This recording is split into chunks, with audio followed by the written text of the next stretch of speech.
Okay, we're here at Victoria Falls. Take a look at that. I mean, you can't get a better view than that. And if you're looking down, straight down, you can see the rapids down below. Volume of water is not that great at this moment because we're in October. We come up to the second question concerning prophethood. And I remember I was in Detroit, in Dearborn actually, a number of years ago. And I saw a fellow holding a sign up there saying, Jesus and Muhammad, we love them both.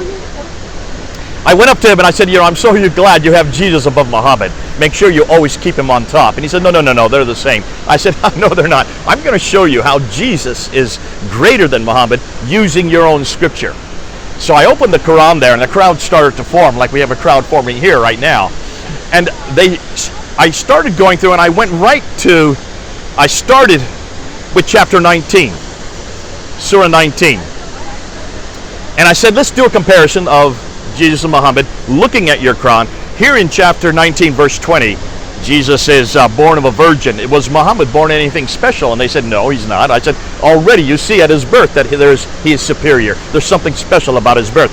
Why is it he must be born of a virgin? And they said, I don't know. I said, I'll tell you what.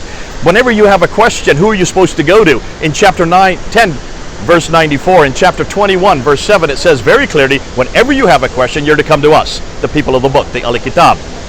And I'll take you right to our book, and I'll tell you why he had to be born of a virgin.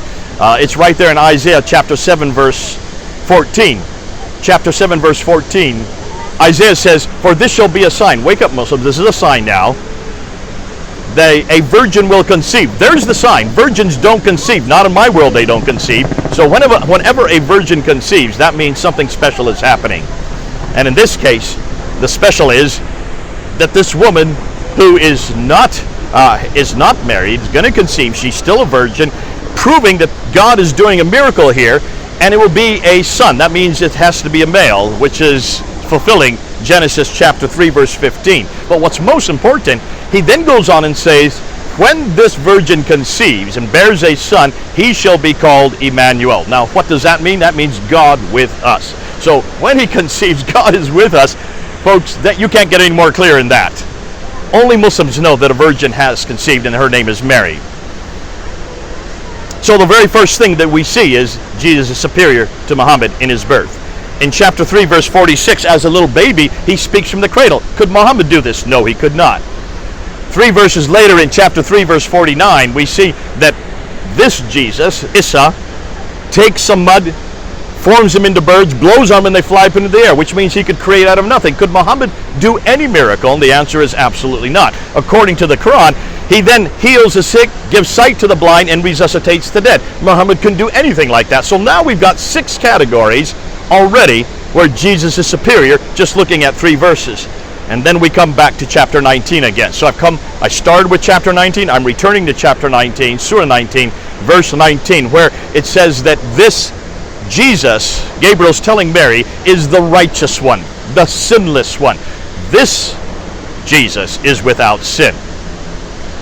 What about Muhammad? Was he without sin? Now you Muslims will say, yes, Muhammad was without sin. I want you to go to chapter 48, verse 1 and 2 in the Quran. It's very clear. It says there that Muhammad, O Muhammad, ask forgiveness for the sins you have done and the sins you are yet to do, proving that even as a prophet he continued to sin, but not Jesus.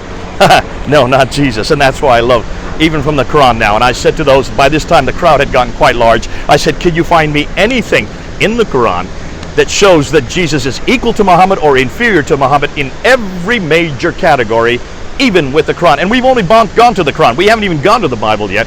You will see that he is superior in every case. You need to come back to Jesus.